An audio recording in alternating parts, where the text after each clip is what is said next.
다시 돌아왔습니다. 재무부동산학의 10주차 두 번째 시간입니다. 이제 첫 번째 시간에서는 이제 우리나라의 지역지구제에 대해서 살펴봤습니다. 그래서 토지를 용도별로 분류했을 때 어떻게 분류하는지 살펴봤고요. 자, 이번 시간에는 그 부동산 활동에 따라 가지고 토지를 어떻게 분류할 수 있는지 조금만 하고 하도록 하겠습니다. 그래서 부동산 활동에 대한 토지의 분류 다시 이제 화면 공유해 가지고 이제 살펴보면요. 자, 56쪽입니다. 자, 먼저 이제 택지, 대지, 부지라고 하는 그런 개념이 있습니다. 그래서 택지는 그 지상에 건축물이 있거나 건축물을 바로 설치할 수 있도록 이미 조성된 토지를 의미합니다. 주거용, 상업용, 산업용 등으로 이용 중이거나 또는 이용할 수 있는 토지를 갖다 의미를 하고요. 자, 두 번째 이제 대지입니다. 그래서 대지는 건축물을 지을 수 있는 토지를 의미합니다. 대지의 대자가 집터 대자입니다. 그래서 대지는 이제 건축물을 지을 수 있는 토지이다. 그런데 우리나라 그 아까 말씀드렸던 그 지목이 규정되어 있는 공간정보의 구축 및 관리 등에 관한 법률에서는 지목이 대인 토지를 갖다 대지라고 얘기를 하고요. 건축법에서는 그 공간정보의 구축 및 관리 등에 관한 법률에 의해서 각 필지로 구획된 토지를 갖다 의미를 합니다. 그러니까 지목이 대인 토지뿐만이 아니라 학교용지, 공장용지, 종교용지 이런 것들도 이제 건축물을 지을 수 있기 때문에 건축법에 따른 대지에 해당한다라고 생각을 해볼 수 있습니다. 그래서 대지는 그 공간정보의 구축 및 관리 등에 관한 법률, 즉 지목이 대인 토지 그리고 건축법에 따라 가지고 지목이 대이거나 학교용지, 공장용지, 종교용지 이렇게 건축물을 지을 수 있는 토지를 대지라고 한다라고 생각을 하시면 좋을 듯 싶습니다. 그러니까 두 가지로 구분이 된다라고 생각해 보시면 좋겠죠. 그러니까 대지란 똑같은 용어를 가지고도 공간정보 구축 및 관리 등에 관한 법률에서는 지목이 대인 토지를 갖다 대지라고 하고 건축법에서는 건축물을 지을 수 있는 있으면은 대지에 포함을 시킨다라고 생각을 하시면 좋을 듯 싶습니다. 자, 세 번째는 이제 부지인데요. 부지는 일정한 목적에 제공되고 있는 바닥, 토지를 갖다 의미합니다. 그래서 건축용지 이외에도 뭐 하천부지, 학교부지, 도로부지 등과 같이 이제 좀 포괄적인 개념이다라고 생각을 하시면 좋을 듯 싶어요. 그래서 택지, 대지, 부지 중에서 가장 넓은 의미의 토지는 부지이다라고 생각을 해볼 수 있고요. 택지가 지목이 대인 토지보다는 조금 더 넓은 개념이다라고 생각을 하시면 좋을 듯 싶습니다. 그래서 부지는 대지를 포함하고 있고 부지는 택지를 포함하고 있고 택지는 지목이 대인 토지, 즉 대지 가운데 이제 지목이 대인 토지를 갖다 포함하고 있다라고 생각을 하시면 좋을 듯 싶습니다. 자, 두 번째 구분하는 게 이제 나지, 건부지, 공지 뭐 이런 그 분류 방식입니다. 그래서 나지는 토지 위에 정착물이 없고 지상권 등의 토지의 사용 수익을 제한하는 사법상의 권리가 설정되어 있지 않은 토지를 갖다 의미합니다. 그래서 토지의 사용 수익을 제한하는 사법상의 권리는 뭐 지상권 외에도 여러 가지가 있는데요. 지상권은 이제 타인의 토지를 사용할 수 있는 권리를 지상권이라고 얘기를 합니다. 그래서 뭐 견고한 건물이라든지 수목이라든지 하는 것들은 30년 동안 지상권을 가질 수가 있고요. 그 외의 건물은 15년 동안, 그리고 건물 외에 공작물인 경우에는 5년 이상 지상권을 가질 수가 있습니다. 그래서 이렇게 이제 토지의 사용 수익을 제한하는 사법상의 권리가 설정되어 있지 않고 토지 위에 정착물이 없는 그런 토지를 갖다가 나즈라고 얘기를 합니다. 근데 이제 건축물이 없고 지목이 대인 토지를 또 나대지라고 이제 부르기도 합니다. 그래서 나즈하고 이제 나대지는 조금 의미가 다르긴 한데요. 나즈는 정착물이 없고 뭐 건물이 될 수도 있고, 그러니까 건축물이 될 수도 있고 또는 뭐 다른 구축물이 될 수도 있습니다. 그래서 토지 위에 정착물이 없고 사법상의 권리가 설정되어 있지 않은 토지를 나즈라고 한다. 나대지는 나즈 중에서도 지목이 대인 토지를 나대지라고 한다라고 생각을 하시면 편할 듯 싶습니다. 일본에서 이제 나지를 또 갱지와 저지로 구분을 한다고 합니다. 우리나라에서는 이렇게까지 구분을 하지 않는데요.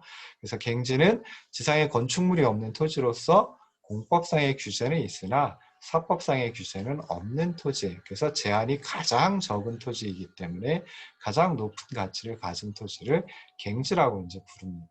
그 저지는 이제 지상에 건축물이 없는 토지인데 공법상의 규제도 있고 사법상의 규제도 있는 토지를 저지라고 이제 또 부르기도 합니다. 그래서 우리나라 같으면은 갱지, 저지 이렇게 구분하지 않고 그냥 나지에 포함, 나지라고 부르고요.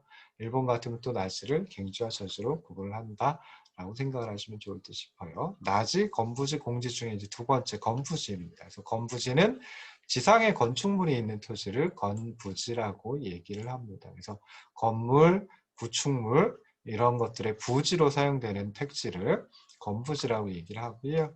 건부지에 그 지상에 건축물이 있는 토지니까 지상 건물이 최유효 상태이다, 최유효 이용 상태이다 라고 하지 않을 때 이제 그때 문제가 생깁니다. 그래서 지상에 그 건부지니까 위에 건물이 있다라는 거죠. 근데 그 건물이 최유효 이용 상태가 아닌 경우이다라고 하면 건부지의 효용이 상대적으로 감소돼가지고 이제 가치가 낮아지게 됩니다. 그래서 이것을 갖다 이제 건부감가, 그러니까 건물이 있기 때문에 가치가 떨어진다라고 해서 건부감가라고 하고요.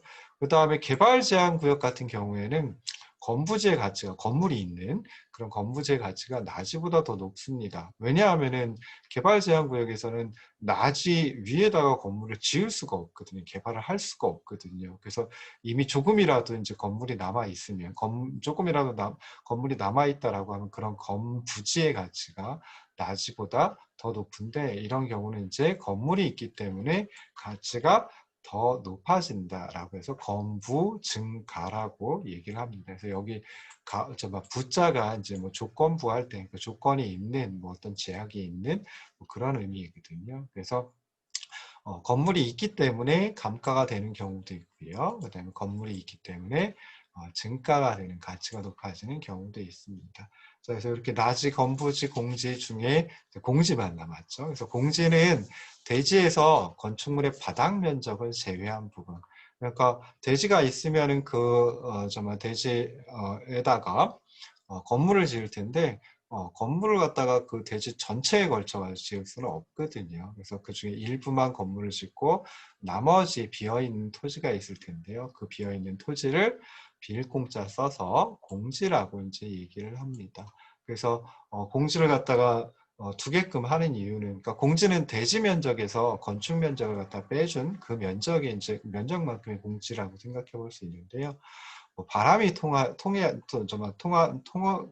한다든지, 또는 이제 좀 그러다 보면 이제 공지가 있으면 개방감을 갖다가 얻을 수가 있죠. 그리고 피난 통로를 갖다 뭐 불이 난다든지 아니면 뭐 지진이 난다든지 할 때 이제 피난 통로를 확보하기 위해서 공지를 꼭 두도록 하고 있습니다. 그래서 건폐율이 높아지면 높아질수록 공지 면적이 넓어지고요.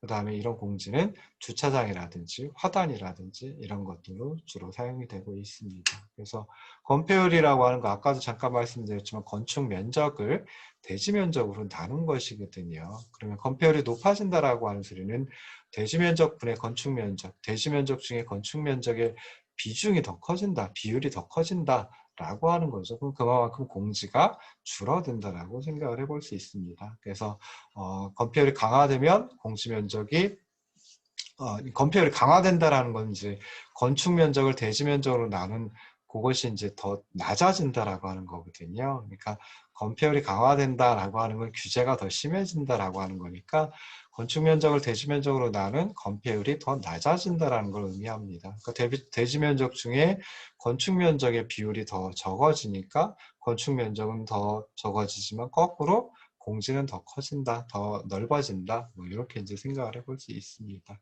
그래서 이렇게 해서 이제 그 나지, 건부지, 공지에 대해서도 이제 생각을 해봤고요. 자, 그 다음에 또 나누어서 볼 수 있는 게 이제 필지와 획지, 뭐 이렇게도 이제 구분을 해볼 수가 있습니다. 그래서 필지는 그 아까 잠깐 말씀드렸어요. 그래서 공간정보의 구축 및 관리 등에 관한 법률에서 정한 토지의 등록단이 역할을 하는 것이다. 그래서 토지 소유자 그리고 소유 구분 이런 것들을 표시하기 위한 법 제도적 개념이다라고 생각을 해볼 수 있습니다. 그래서 필지는 한 개의 토지 소유권이 미치는 범위, 그리고 한계 뭐 이런 것들을 표시를 하고요. 한계 지번을 갖는 토지를 의미하기 때문에 보통 이제 부동산 거래라고 하는 활동과 밀접한 관련이 있습니다. 한 필지를 어떤 목적으로 인해 어떤 그 뭐 사정이나 뭐 아니면 어떤 목적을 달성하기 위해서 한 필지를 두 필지 이상으로 나누어서 다시 등기를 할 수가 있거든요. 그럴 때는 이제 필지를 분할한다 또는 이제 줄여가지고 분필 이렇게 이제 표현을 하기도 합니다.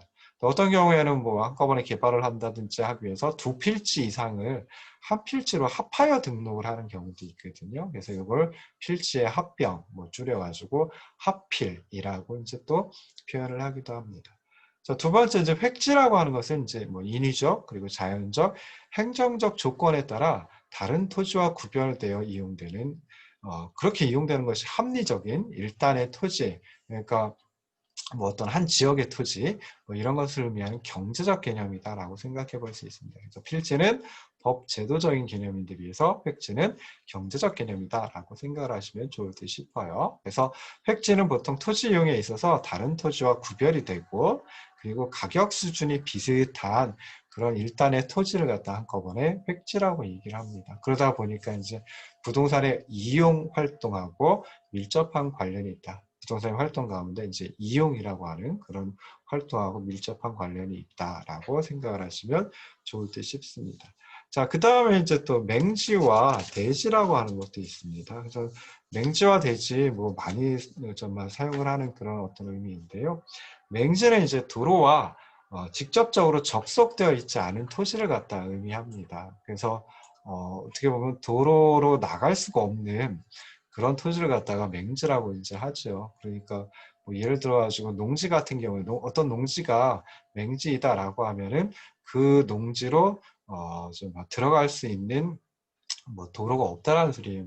물론 뭐 이제 뚝이라든지 이런 게 있어가지고 사람이 걸어가지고 들어갈 수는 있겠지만은 거기다 뭐 농기계라든지 아니면 뭐 뭐 자동차라든지 이런 것들을 갖다가 접근하는 것은 쉽지 않은 그런 토지를 갖다가 맹지라고 합니다. 근데 주택가에도 맹지가 있기도 합니다. 그래서 주택이 있는데 사방이 다 다른 주택으로 둘러싸여 가지고 실제로 이제 그 아주 좁은 그 통로를 통해 가지고 도로에 나갈 수 있는 뭐 그런 맹지들이 가끔 있기도 합니다. 그래서 이런 경우 같은 맹지 같은 경우에는 이제 토지 이용이 좀 제한이 많겠죠. 그리고 그렇기 때문에 그만큼 이제 주변의 토지보다 좀 가격이 낮은 그런 특징을 가지고 있습니다.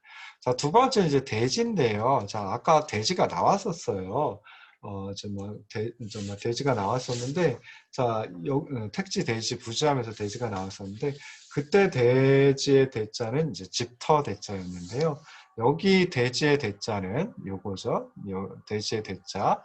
자, 요거는 어떤 그 대자냐면 자루 대자입니다. 그러니까 자루, 뭐, 이렇게 그 정말 자루를 갖다 의미하는 대자입니다. 그래서 타인의 토지에 둘러싸여 있지만 좁은 통로에 의해서 도로와 접속면을 갖는 자루형의 토지를 갖다가 대지라고 합니다. 그래서 대지 같은 경우에도 아무래도 주변 토지보다는 가격이 낮다. 뭐 이렇게 이제 생각을 해볼 수 있겠죠. 그래서 뭐 여러 가지 것들을 갖다 살펴봤는데 처음에 택지, 대지, 부지에 대해서 이제 생각을 해봤고요.